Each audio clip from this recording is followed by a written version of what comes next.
हाय, आपके साथ मैं हूँ Surabhi Sharma. India TV YouTube channel subscribe करिए, बेल आइकन दबाएं।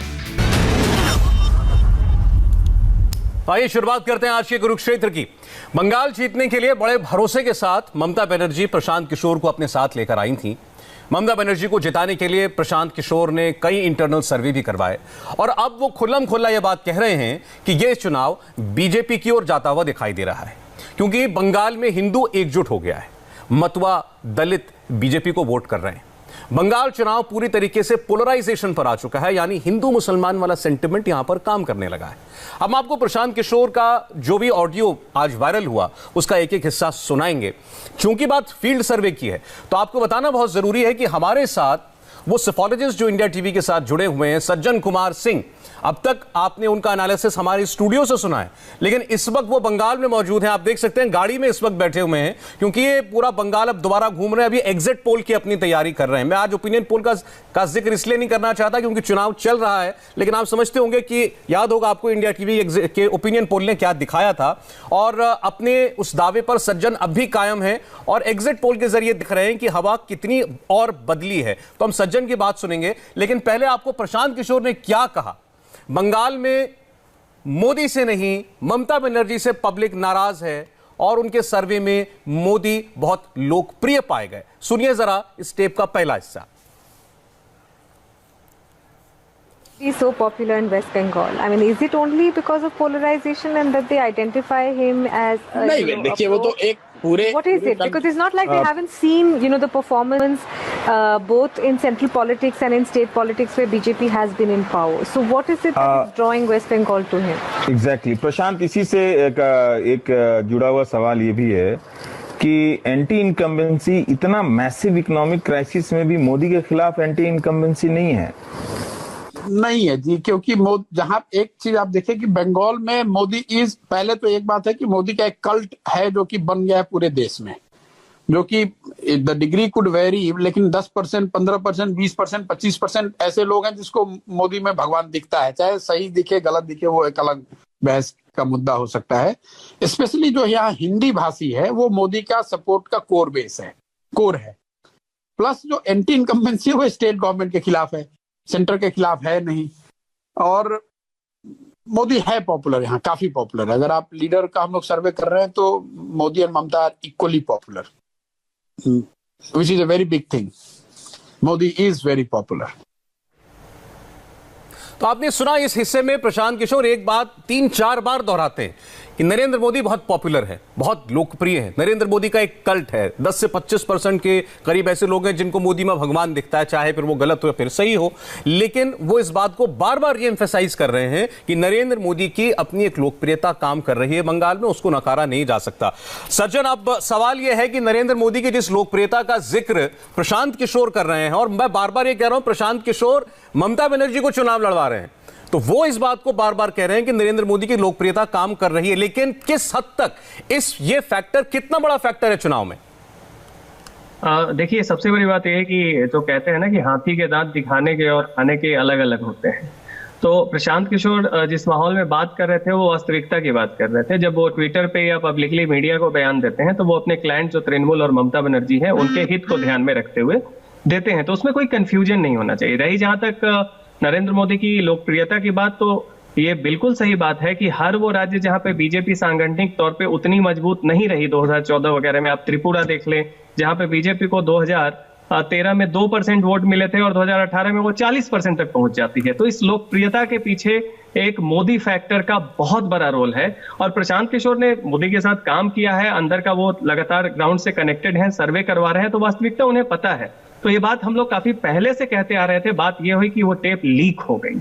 हाँ, अदरवाइज मैं बिल्कुल सहमत हूँ जो उन्होंने कारण गिनवाए हैं कि एंटी इनकम्बेंसी है, दलित वोट ही नहीं, जो बाकी बंगाली हिंदूज भी हैं, भद्रलोक में भी कोलकाता सेंट्रिक कुछ एलिट्स को छोड़ दे तो बाकी जो छोटे टाउन के और अलग जगह के जो ये हैं, एक कंसोलिडेशन जो है एक बड़ा है इस बार बंगाल के चुनाव में। और वो सारे के सारे फैक्टर्स अगर सही हैं तो फिर ये कहना कि फिर बीजेपी 100 सीट पे ही रुक जाएगी, ये इसका कोई तर्क नजर नहीं आता। अगर दलित एक तरफ है, 1 करोड़ हिंदी भाषी हैं, एक पोलराइजेशन है, एक मोदी को लेकर फिनोमेना है, जब ये सारा का सारा फैक्टर है फिर तो बीजेपी आराम से मेजॉरिटी के बहुत आगे निकलते हुए दिखनी चाहिए।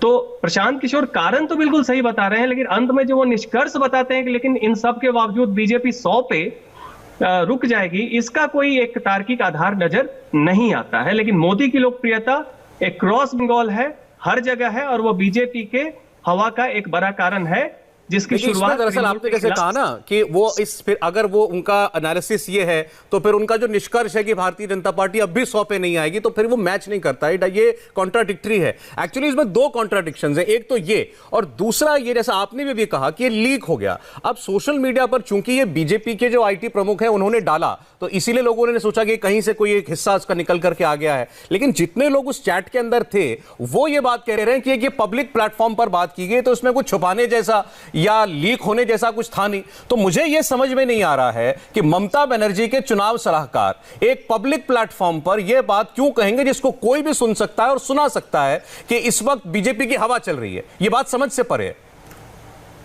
बिल्कुल बिल्कुल। और जहां तक ये बात रही, देखिए उसमें बहुत सारी बातें बिल्कुल बात करने के टोन से स्पष्ट है कि ये बातें पब्लिक प्लेटफॉर्म के लिए नहीं कही जा रही है। हाँ, उन्होंने इंटरव्यू में भी बहुत बार कहा है, और ट्विटर पे तो उन्होंने बिल्कुल ये बात खुल के कहते कि बीजेपी अगर 100 सीट जीत जाती है तो क्या होगा ये कि उसके बाद वो छोड़ देंगे। क्यों जीतेगी? तो इसके पीछे दो चीज ला रहे हैं कि एक महिला फैक्टर और एक मुस्लिम फैक्टर, ये तृणमूल को बचा ले जाएगा। इस तरह की बातें जिसके आधार पर वो दावा करते कि 100 सीट, दरअसल अगर पब्लिक प्लेटफॉर्म की बातें होती तो प्रशांत किशोर को यह बताना चाहिए था कि 100 सीट से आगे बीजेपी क्यों नहीं बढ़ पाई, और फिर उसका एक व्याख्यान देना चाहिए था उस पे।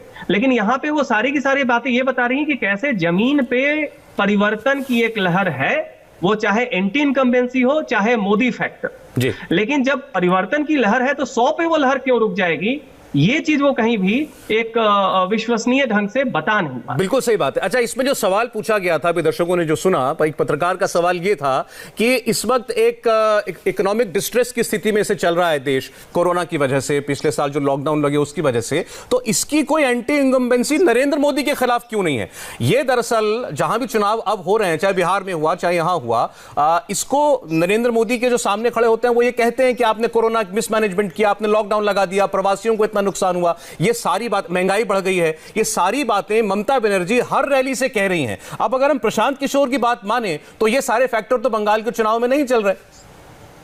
नहीं, देखिए है क्या, ऐसा है कि बहुत सारे कारण होते हैं, और चुनाव अंत में केवल ये ध्यान में रखें कि चुनाव कोर्ट रूम में बहस के तौर पे नहीं लड़ा जाता है। ऐसा नहीं है कि बहस में क्या हो रहा है, ठीक है, जो महंगाई की बातें हैं और बहुत सारे जो कोरोना के टाइम में मिसमैनेजमेंट हुए थे, उन सब के लिए आप केंद्र सरकार की नीतियों को जिम्मेदार ठहरा सकते हैं। लेकिन जो बंगाल का चुनाव है इस बार, उसमें वोटर अपने जमीनी और रोजमर्रे के अनुभव को देख रहा है, और वो रोजमर्रे का अनुभव जो है पिछले 5 साल में जो उनका बिल्कुल एक प्रताड़ना हुआ है तृणमूल के नेतृत्व के द्वारा, जिस तरीके से भ्रष्टाचार और करप्शन और तृणमूल के नेताओं का एरोगेंस, अभिमान, जिस तरीके से बहुत सर पे चढ़ के बोला है, और उसके बाद भी बिल्कुल एक ओवर कॉन्फिडेंस जो इनके अंदर में था कि डिनायल मोड में थे। तो वहां पे जो पब्लिक है वो अपने रोजमर्रे के अनुभव, जिसमें कि स्थानीय सरकार के प्रताड़ना, भ्रष्टाचार और जो अभिमान है, इन 3 कारणों से पब्लिक जो है इनसे बिल्कुल भड़की हुई है। इसके मुकाबले जो एक तार्किक आधार जो दिया जा रहा है कि भाई केंद्रीय सरकार के खिलाफ भी एंटी इनकम्बेंसी होनी चाहिए, तो तर्क के आधार पे इस बात में थोड़ी दम है।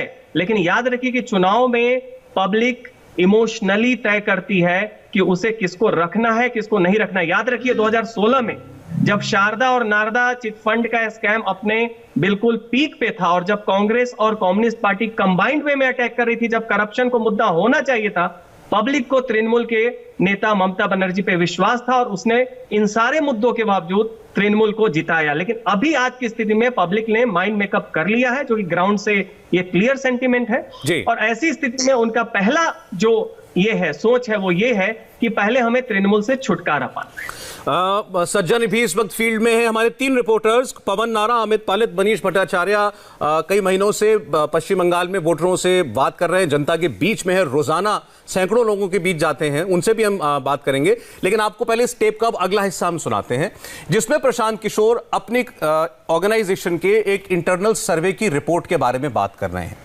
उनसे पूछा जाता है कि मतवा समाज किसके साथ है, बीजेपी के साथ है या किसी और के साथ है, तो वो ये कहते हैं कि चाहे मतवा समाज हो, चाहे लेफ्ट को पसंद करने वाले लोग हों, वो भी इस बार कह रहे हैं कि बीजेपी सरकार बनाएगी। Which way is the Matua community going, Prashant? Matua will be predominantly voting for BJP, not as unitedly as they did in Lok Sabha, लेकिन मुझे लगता है अभी भी मथुआ will 75 बीजेपी 25 तृणमूल। हम लोग एक सर्वे करते हैं कि आप वोट किसको दीजिएगा और सरकार किसकी बन रही है, तो सरकार किसकी बन रही है उसमें प्रीडोमिनेंटली बीजेपी ही आता है हम लोग के भी सर्वे में। उसको हम लोगों ने खंगाल कर देखा भाई ऐसा क्यों आ रहा है। ऐसा इसलिए आ रहा है कि जो बीजेपी को वोट कर रहा है वो तो कह ही रहा है कि बीजेपी की सरकार बन रही है। जो लेफ्ट को वोट करने वाले 10 से 15% लोग हैं उसमें करीब 2/3 लोगों का ऐसा मानना है कि बीजेपी की सरकार बन रही है। तो वो मेजॉरिटी जो है वो आपको हमेशा सुनाई देगा, हमेशा कि बीजेपी की सरकार बन रही है। लेफ्ट का जो आदमी है वो सोचता है कि भैया कुछ भी हो बीजेपी आ जाएगी तो हमारी दुकान खुल जाएगी, कम से कम अभी ममता को तो हारना चाहिए। एक जो उसका सब्सटेंटिव तो परसेप्शन की बात हो गई, जो सब्सटेंटिव इशू ग्राउंड पे है, जो लोग हम लोग समझते हैं बाहर जो बंगाल में नहीं पहले आए थे तो भाई बीजेपी का नीचे ग्राउंड पे वर्कर नहीं है, ऐसी बात नहीं है। ग्राउंड पर बीजेपी के बहुत वर्कर हैं और वो सारे वर्कर लेफ्ट से इंपोर्टेड हो सकते हैं, लेकिन वो डेडिकेटेडली आज बीजेपी के लिए काम कर रहे हैं। तो कोई ऐसा एरिया नहीं है बंगाल का 1-2 जिला अगर छोड़ दे आप जहाँ पर कि बहुत मजबूत काडर बीजेपी का नहीं है। तो इसमें 3 बातों की चर्चा की है प्रशांत किशोर ने। पहले उन्होंने मतवा वोट की चर्चा की। मतवा वोट के ये कहा गया कि मतवा वोट की खातिर प्रधानमंत्री जब बांग्लादेश गए थे चुनाव के बीच में तो वहां वो उस मंदिर में भी गए जहां जो मतवा समुदाय के जो प्रमुख रहे हैं जिनको वो भगवान का दर्जा देते हैं उनका वहां पर साधना स्थली है। वहां पर जाकर प्रधानमंत्री ने जब सर झुकाया तो शायद बंगाल में लोग उससे प्रभावित हुए। आरोप ममता बनर्जी ने भी लगाया था। इसके अलावा वो लेफ्ट के वोटर का जिक्र करते हैं कि लेफ्ट किस तरीके से बीजेपी की ओर पूरी तरीके से शिफ्ट हो गया।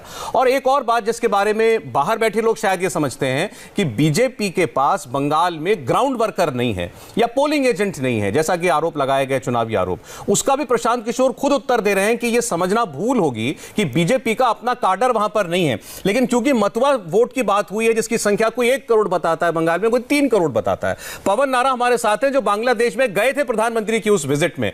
पवन, अब प्रशांत किशोर कह रहे हैं कि मतवा वोट 75% बीजेपी, 25% तृणमूल की तरफ जा सकता है। ममता बनर्जी ने भी कोई कसर नहीं छोड़ी थी इस मतवा वोट को साधने के लिए, लेकिन लगता है कि आखिरी लीग में बीजेपी इसमें भी बाजी मार रही है।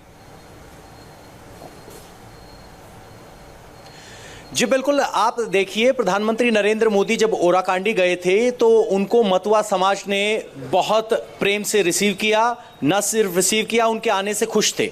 आप ये देखिए मतवा समाज के लोग 1970 से पहले बड़ी संख्या में बांग्लादेश पहुंचे हैं जिनके लिए नागरिकता एक आज अहम मुद्दा है। और जब सीए एनआरसी की बात हुई तो बीजेपी लगातार ये इस तौर पर पेश करती रही है कि हम सीए और एनआरसी लाएंगे, चूंकि आप बांग्लादेश से आने वाले हिंदू समाज के लोग हैं, हम आपको नागरिकता देंगे। ममता बनर्जी सीए एनआरसी का विरोध करती रही हैं। तो ऐसी स्थिति में जिस तरीके से 2019 के वोट जब हुए तब मतवा समाज ने दिल खोलकर बीजेपी को वोट दिया था, वही ट्रेंड अभी भी दिखाई दे रहा है। इसमें कोई ऐसा नया एनालिसिस नहीं है, कोई नई सोच नहीं है। मतवा समाज बड़ी मजबूती के साथ यहां बीजेपी के साथ खड़ा दिखाई देता है। दूसरी बात, ना सिर्फ बांग्लादेश के ओराकांडी बल्कि यहां पर जो उनका धाम है जहां बड़ी माता जी जिनको कहते हैं, उनसे प्रधानमंत्री नरेंद्र मोदी भी मिले थे। तो मतवा समाज में प्रधानमंत्री नरेंद्र मोदी और बीजेपी की पकड़ है। और इसमें जो 75% प्रशांत किशोर कह रहे हैं उसमें कोई दो राय नहीं, कोई नई बात नहीं। इसे हर कोई बंगाल की जमीन समझने वाला मानता है कि नागरिकता के मुद्दे पर मतवा समाज बीजेपी के साथ खड़ा दिखाई देता है। अब इसमें 2 सवाल हैं सज्जन। पहली बात तो अगर प्रशांत किशोर जो कह रहे हैं और वो उनका एनालिसिस अगर ममता बनर्जी की तरफ से करते हुए भी ये आया है तो इसका मतलब ममता बनर्जी का एंटी सीए एनआरसी दाव काउंटर पोलराइज कर गया उनके खिलाफ, कम से कम इस कम्युनिटी के अंदर, क्योंकि वो ये कहती थी कि सब बंगाली हैं, सब भारत के नागरिक हैं, किसी को अलग से एनआरसी सीए की जरूरत ही नहीं है। बीजेपी कहती थी हम सीए एनआरसी लाएंगे। और दूसरी बात जो दिखाई दे रही है वो ये कि भारतीय जनता पार्टी उस वोट बैंक को कैप्चर करने में कामयाब हुई, इसका असर कितनी सीटों पर है? देखिए, जो मटुआ समाज है, पहले ये बता दें, वो नमोशूद्रा जो दलित हैं उनका एक रिलीजियस सेक्ट है। सारे नमोशूद्रा मटुआ नहीं है, लेकिन उनका जो एक रिलीजियस सेक्ट है, इनकी जो सबसे ज्यादा जो संख्या है जो मटुआ समाज है नमोशूद्रास के अंदर में, ये आप देख लें तो जो बांग्लादेश का जो बॉर्डर है, जो दक्षिण बंगाल है, उसमें आप नदिया से लेके उत्तर 24 परगना का जो पूरा बेल्ट आता है, बोनगांव इनका केंद्र है, और वेस्ट बंगाल में भी इनका एक केंद्र है जो बांग्लादेश में इनका मेन ये जो रिलीजियस सेंटर है, इस साइड भी एक वो ठाकुरगंज में है। अब आप देखें कि मटुआ समाज की मैं बस संक्षिप्त में ये हिस्ट्री बताता हूं कि ये एक रिफॉर्मिस्ट मूवमेंट था और ये बड़ी ही प्रोग्रेसिव मूवमेंट थी जो कि धार्मिक सुधार के लिए हुई थी 19वीं सदी में, और उसमें ये बड़े ही संगठित थे और शैक्षणिक रूप से काफी आगे भी बढ़े। इनका जो माइग्रेशन, क्यों इनके लिए सीएए एक बड़ा मुद्दा है, क्योंकि 47 में जब देश का विभाजन हुआ, बंगाल का विभाजन हुआ, तो उस समय जोगेंद्रनाथ मंडल जो थे, जो दलित समुदाय के नेता थे, ये उनके साथ बांग्लादेश में रुक गए। और उसके बाद क्या हुआ कि बाद में जब 71 के बाद और 80 के बाद जब प्रताड़ना वहां ज्यादा बढ़ने लगी, तो इनका 90s के बाद बहुत ज्यादा पलायन जो है भारत की तरफ हुआ। इस कारण से ये 47 के बाद आए हुए रिफ्यूजी नहीं है, ये वो रिफ्यूजी हैं जो 90 के बाद बड़ी संख्या में आए हैं और अभी भी आ रहे हैं। और जब आ रहे हैं तो ये प्रताड़ना के कारण बहुत संख्या में आ रहे हैं और इनके पास डॉक्यूमेंट्स वगैरह नहीं है। इसलिए सीएए जो है इनके लिए एक बहुत ही एग्जिस्टेंशियल जो है वो नीड है, इनके अस्तित्व की बात है। अब जब वहां पे बीजेपी ये बात करती है तो वो सीधा इनके भावना से वो बात जुड़ जाती है। ऐसे में कोई भी आप तार्किक आधार पे या संवैधानिक आधार पे ये कहें कि सीएए गलत है, तो होता क्या है, इस समाज को जो भी लोग इस तर्क के साथ सीएए का विरोध करते दिखते हैं जी, वो इन्हें अपने विरोधी नजर। इसलिए बीजेपी बिल्कुल इस मुद्दे पे इनके साथ एक विश्वास के साथ जुड़ गई। और दूसरी बात एक और भी कह दे कि जब हमने अपना सर्वे उस एरिया में किया था तो हमने एक बात पूछा कि जो वहां पे शांतनु ठाकुर उस रिलीजियस फैमिली के हैं और वो बीजेपी से एमपी हैं बोनगांव से, हमने पूछा कि मान लीजिए शांतनु ठाकुर टीएमसी में चले जाते हैं, तब आप क्या करेंगे? मटुआ समाज के लोगों का क्लियर करना था कि चाहे शांतनु ठाकुर इधर रहे या उधर रहे, हमारा बीजेपी से जुड़ाव किसी माध्यम से नहीं। ये बात भी प्रशांत किशोर ने कही कि शुभेंदु अधिकारी आए या वो आए, ये नहीं है, बीजेपी का अपना एक जमीनी अधिकार ये आधार है। और इस कारण से बीजेपी और मटुआ समाज ही केवल दलित नहीं है, नमोशूद्रा ही दलित नहीं है, राजवंशी दलित जो कूच बिहार में जहां चुनाव हुआ वो भी उनके साथ है, बागदी, बावरी, पौंड्र खत्री। मैं आगे वो टेप इससे सुनाऊंगा जिसमें वो बताते हैं कि 27% दलित जो हैं वो पूरी तरीके से बीजेपी के साथ जाते हुए दिखाई दे रहे हैं। उनका एक अपना पूरा एनालिसिस किया है प्रशांत किशोर ने। आपको खैर इस टेप का तीसरा हिस्सा सुना दें। इसमें प्रशांत किशोर ये कह रहे हैं, और शायद वो इस पूरे टेप की, इस पूरे जो भी बातें उनका एनालिसिस है उसका सबसे अहम हिस्सा है कि मुस्लिम तुष्टीकरण से कैसे ममता बनर्जी को नुकसान हो रहा है और बीजेपी के आने से बंगाल का हिंदू क्यों पहली बार ये महसूस कर रहा है कि हमारी भी कोई बात करेगा। Prashant, then who's voting for Trinamool? Because you're saying the Matuas are voting for the BJP, the Dalits are voting for the BJP, OBCs are voting. Yeah, okay, so I'm saying talking about different communities, right? So OBCs, you're saying most, all Hindus are voting for BJP. So who's voting for TMC and why are you so confident that BJP? I have said 50%, 50 to 55% Hindus are voting for BJP. जो major जो problem है which we have to accept कि 20 years से there has been blatant effort and everything has been done to appease the minority. अब आप बंगाल को उठाकर देख लीजिए, पॉलिटिक्स का यहाँ एक लाइन का सिंपल फलसफा ये रहा है कि जिसको मुसलमान वोट करेगा वो सरकार बनाएगा। तो पूरी जो पॉलिटिकल इकोसिस्टम रही है, वो चाहे कांग्रेस की रही हो, लेफ्ट की रही हो, दीदी की रही है, वो सब मुस्लिम वोट को लेने के लिए उस तरह से सोच उनकी रही है। पहली बार हिंदुओं को ऐसा लग रहा है कि अच्छा भैया हमको भी तो कोई पूछ रहा है। ऐसा नहीं है कि एकदम से सोसाइटी ही गलत है, कहीं ना कहीं there is some element which BJP is exploiting, and that element is coming from the blatant misuse of minority politics by some of these parties. तो आप उससे हम और आप इनकार नहीं कर सकते हैं। प्रशांत किशोर का ये स्वीकार करना, ये एडमिशन उनका कि पिछले 20 साल से, वो कह रहे हैं 20 साल से एक ब्लेटेंट मुस्लिम अपीजमेंट किया गया है। मुसलमानों का तुष्टीकरण किया है 20 साल से, चाहे कोई भी पार्टी रही हो, पहले कांग्रेस पार्टी, फिर लेफ्ट पार्टी, और फिर वो दीदी को भी इसका दोषी बताते हैं और वो कह रहे हैं कि इसके लिए एक रिजेंटमेंट है और वो फैक्टर बीजेपी के पक्ष में काम कर रहा है। प्रशांत किशोर के जरिए बीजेपी के पोल प्लैंक का या बीजेपी का इस चुनाव में जो सबसे बड़ा मुद्दा रहा है मुस्लिम तुष्टीकरण का, उस पर मुहर लगना, इसको कैसे देखते हैं सज्जन?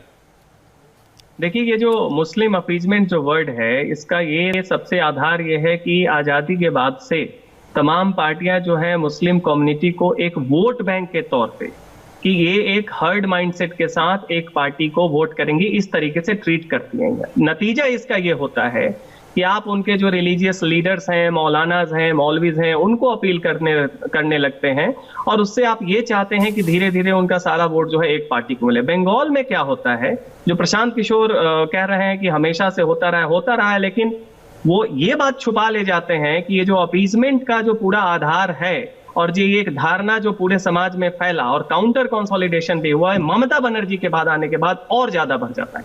ममता बनर्जी जब 11 में आती हैं, उन्हें लेफ्ट को खत्म करना है। उन्हें खत्म करने के लिए उन्होंने सोचा कि ये 28 से 30% मुस्लिम हमारी तरफ आ जाए तो हमें थोड़ा सा हिंदू का वो एक सपोर्ट मिल जाएगा, हम लंबे समय तक राज करेंगे।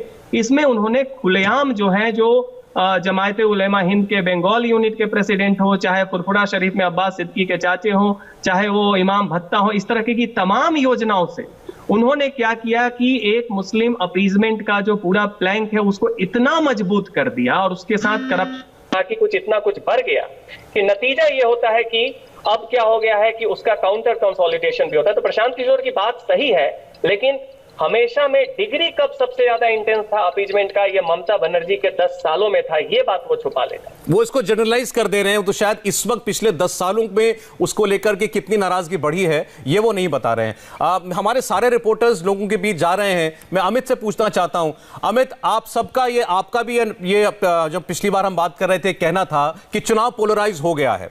वोटर बात करते हुए, वोट देते हुए उसके मन में यह बात रहती है कि उसकी धार्मिक पहचान क्या है।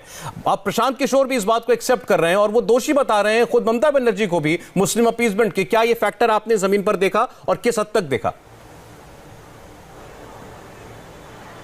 देखिए सौरभ, लगातार हम जब 27 तारीख को पहली बार फर्स्ट फेज में पोलिंग हुई थी, फर्स्ट, सेकंड, थर्ड, आज फोर्थ है, और तीनों पोलिंग में हमने अलग अलग मूड को देखा है, जिसमें से कई सारी बातें सामने आई है। मैं इसको जरा ब्रॉडली समझा देता हूं, क्योंकि हमने जो ग्राउंड रिपोर्ट बताई थी वही बात प्रशांत किशोर की इस सारी बातचीत में सामने आई है। जब हम फर्स्ट फेज में गए थे, फर्स्ट फेज में हमने कहा था कि जो SC/ST कम्युनिटी है, जो कि पूरा जंगल महल का इलाका है, वो बीजेपी के साथ जा रहा है, वो साफ नजर आया था। हमने जो बताया था वो बात सामने आई है। सेकंड फेज में जब नंदीग्राम आया था, तब मैं जब वहां पर घूम रहा था, तब मैंने ये बोला भी था कि यहां पर पोलराइजेशन हुआ है और वोटिंग पोलराइजेशन के हिसाब से ही हो रही है, और वही हुआ कि नंदीग्राम 2 में जहां पर हिंदू समुदाय ज्यादा थे, उन्होंने पूरा पोलराइज होकर वोट किया, जिसकी वजह से बयाल जो वहां पर बूथ था वहां पर जाना पड़ा ममता बनर्जी को। तो ये हमारी दूसरी बात भी, वो बात बिल्कुल साबित हो गई जो प्रशांत किशोर ने कही है। अब आगे हम बात करते हैं कि जो साउथ 24 परगना जब आते हैं, डायमंड हार्बर का जो इलाका पड़ता है, उस इलाके में जरूर हम ये कह सकते हैं कि पोलराइजेशन नहीं हुआ है, लेकिन वहां पर जो आपके SC समुदाय है उसमें जरूर कटाव हुआ है। और तीसरी बात यह है कि जब वो कहते हैं कि हम पोलराइजेशन हुआ कि नहीं हुआ, पोलराइजेशन इसलिए हुआ है कि जहां पर भी मुस्लिम फैक्टर 30% पहुंचता है वहां पर पोलराइजेशन हो जाता है। उसकी सबसे बड़ी वजह है कि चाहे उत्तर 24 परगना का इलाका हो या नॉर्थ बंगाल का इलाका हो, यहां पर डेवलपमेंट नहीं हुआ है, और जो डेवलपमेंट जो दिखता है वो मुस्लिम इलाकों में दिखता है। उसकी वजह भी सब जानते हैं, क्योंकि उनको उस तरह से तुष्टीकरण करके फायदा पहुंचाया गया, और उसको जब नोटिस किया हिंदू समुदाय ने, उसके खिलाफ ही पोलराइजेशन हुआ है। लेकिन डायमंड हार्बर जो इलाका पड़ता है, जब मैंने कहा था कि यहां पोलराइजेशन नहीं हुआ है, उसकी वजह यह थी कि पूरा का पूरा जो एरिया है इंडस्ट्रियलाइज्ड है, और यहां पर किसी के साथ वो मतभेद नहीं हुआ, भेदभाव नहीं हुआ, और सब लोग यहां पर हिंदू व मुस्लिमों समृद्ध हो सके। लेकिन जो नॉर्थ बंगाल का इलाका है, उसके साथ उत्तर 24 परगना का इलाका है, या फिर झारग्राम या जंगल महल का इलाका है, यहां पर वो तुष्टीकरण हुआ और तुष्टीकरण का फायदा मिला है मुस्लिम को, हिंदुओं को नहीं मिला। खास तौर पे ST/ST समुदाय जो है उनको सबसे ज्यादा इसका बर्न झेलना पड़ा, क्योंकि उनको कुछ मिला ही नहीं। और यही वजह की पोलराइजेशन की जब वो बात करते हैं तो पोलराइजेशन हुआ है। हाँ, बंगाल में जरूर एक बात है कि हर डिस्ट्रिक्ट के हिसाब से चीजें बदल जाती है, कहीं पर मथुआ काम करेगा, कहीं पर SC काम करेगा, कहीं पर पोलराइजेशन काम करेगा।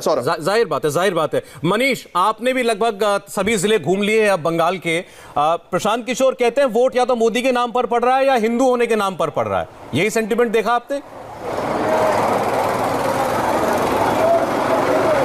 देखिए, बिल्कुल स्टेप को सुन के तो लोग भी यही कह रहे हैं कि देर आए दुरुस्त आए। कम से कम एक चीज़ तो समझ में आएगी कि इस पूरे बंगाल में चुनाव का मुद्दा एक ही कि 30% जो वोट है उसको किस तरीके से लुभाया जाए, और उसके असर को शायद टीएमसी भी अच्छी तरीके से समझती है सौरभ।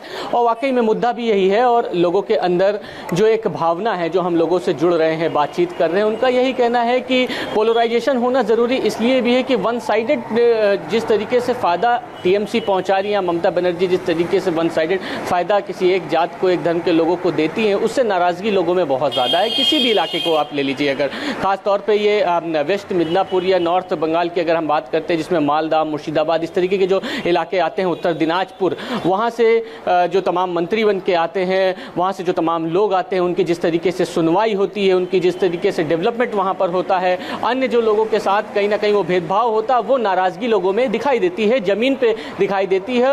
और जिस वक्त जब ये नेता जो अब्बास सिद्दीकी जैसे लोग जब ये आह्वान करते हैं कि 30% मुसलमान एकजुट हो जाएं, तो कहीं ना कहीं इशारा एक तरफ ये भी है कि 70% हिंदू आबादी एक तरफ हो जाओ, यानी इशारा साफ है कि मुद्दा एक है और इसी मुद्दे पे पूरा बंगाल में चुनाव खड़ा हुआ है, और इस मुद्दे को कहीं ना कहीं पीके भी अच्छी तरीके से समझ गए हैं।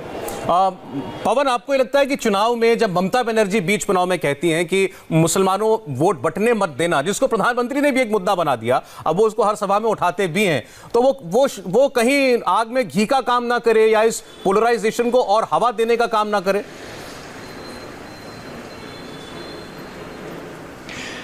देखिए सौरभ, कुछ 3 महीने में माहौल कैसे बदला उसको समझिए।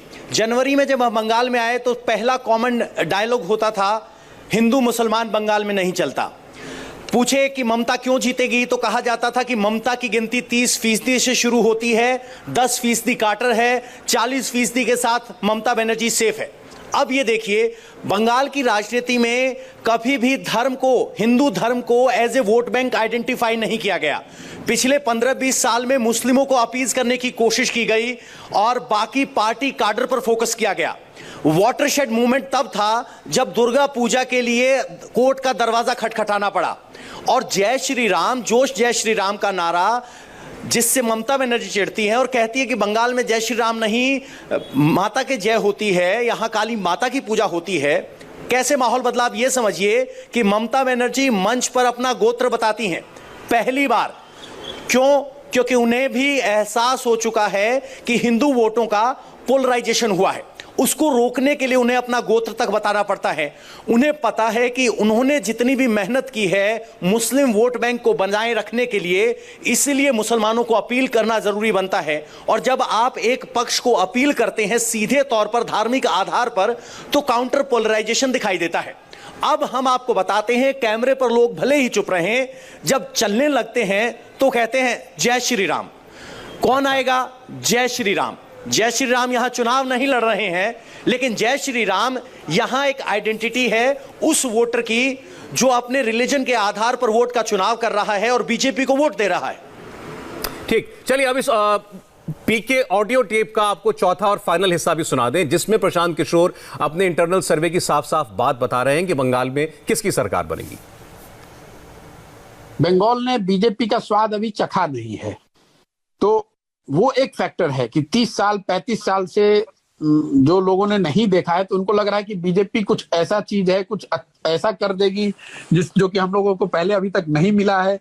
तो लड्डू जो टेस्ट नहीं किया है, वो वाली बात है कि उसको टेस्ट करना चाहते हैं, उसको लोग जाकर देखना समझना चाह रहे हैं, वो एक फैक्टर है।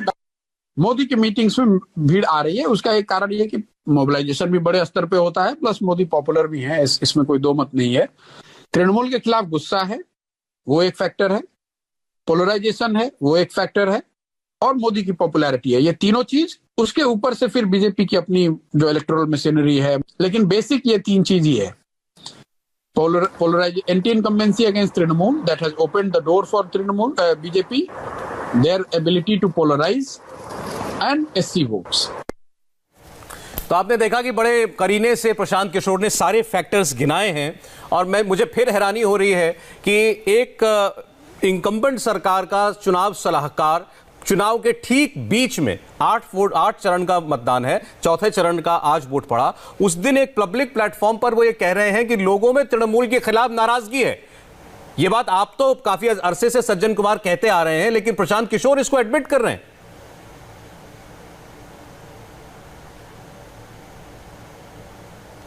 सज्जन जी नहीं, मैं बिल्कुल सहमत हूं। और देखिए, प्रशांत किशोर की ये टिप्पणी जो है, जो उन्होंने, मैं इसे पब्लिक प्लेटफॉर्म तो नहीं मानता हूं, एक क्लोज ग्रुप में वो बात कर रहे थे, काफी ज्यादा पत्रकार थे, और बात वही है कि अब आज के दौर में कब कौन सी बात कहां पे लीक हो जाए और पब्लिक प्लेटफॉर्म पे आ जाए।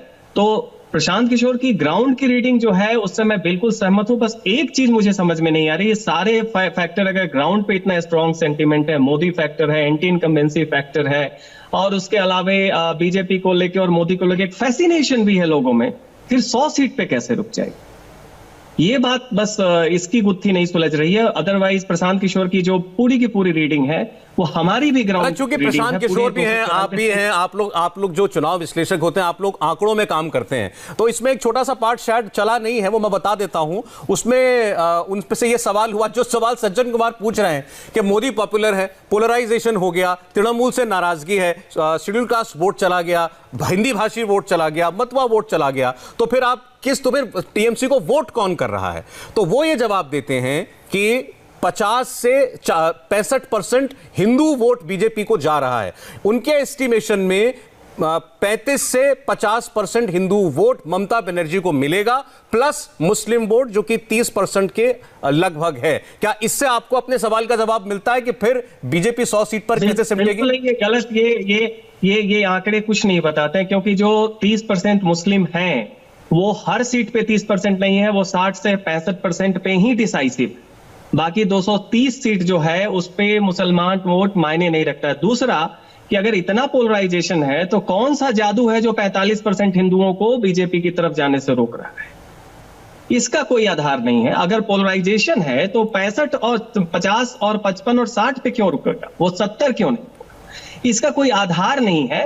बस ये बात यह है कि सारी रीडिंग वो सही कर रहे हैं, लेकिन अंत में अपने क्लाइंट जो तृणमूल है उसके पक्ष की। लेकिन क्या आपके अनुभव में बीजेपी आपके अनुभव में ऐसी स्टेट जो बीजेपी के लिए बिल्कुल राइप नहीं मानी जा रही थी, वहां पर 2019 में क्या आपने ट्रेंड देखा जो आप कह रहे हैं कि 60-70% तक हिंदू वोट बीजेपी की ओर जा सकता है? क्या 2019 से हमें इसका इशारा मिलता है?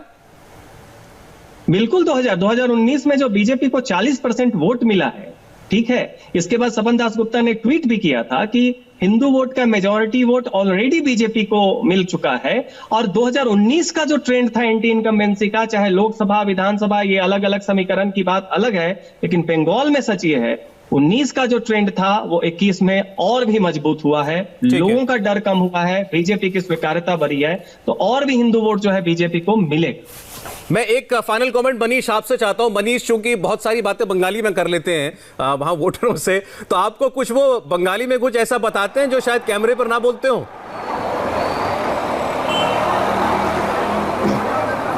बंगाली में तो एक बार जरूर बोली जा रही कि 2 मई दीदी गई, 2 मई आज से दीदी जाचे, ये बात जरूर हर कोई बोल रहा है, जहां जहां फिलहाल तो मैं घूम रहा हूं। और इंटरेस्टिंग आज की बात सौरभ, मैं और भी बताऊं आपको कि हावड़ा में जिस जगह मैं मौजूद हूं, यहाँ पे कांग्रेस का दफ्तर मेरे सामने ही है।